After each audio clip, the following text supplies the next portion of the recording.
Ang bilis ng panahon, dati ang liit pa niya, ngayon dalaga na. At sa wakas, magkakasama na rin kami ng anak ko. Hanggang kailan kaya kami ganito ng anak ko? Isang buwan na lang, balik OFW na naman ako. Hanggang ngayon nangungupahan pa rin kami. Saan ko kaya dadalhin ang pinaghirapan ko para sa amin ng anak ko?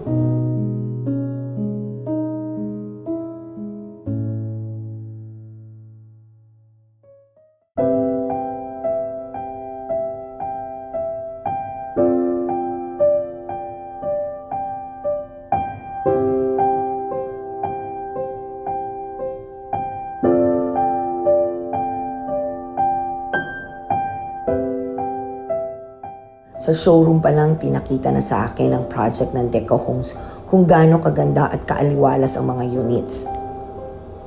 Hindi mahirap makakuha ng units dahil ang mga agent ay inaalam ang sitwasyon ng buyer at hinahanapan ng paraan paano ma-qualify ang buyer sa pag-ibig, sa bank, or sa in-house financing. At kapag qualify ang buyer, bibigyan ng mga listahan ng mga requirements na depende sa work profile ng buyer, tulad ng locally employed, business, OFW, land-based, or sea-based.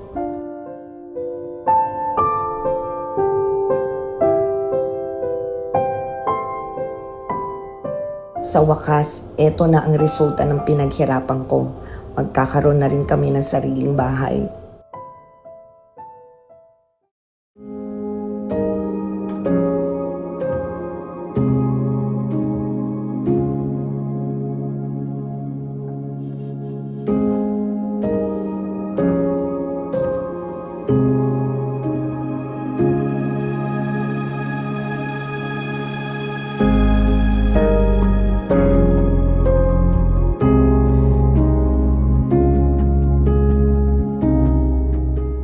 Buti na lang nandito ang Deco Homes with initial cash out ng 10,000. Tapos within 1 to 3 months, may sariling bahay na kami ng anak ko.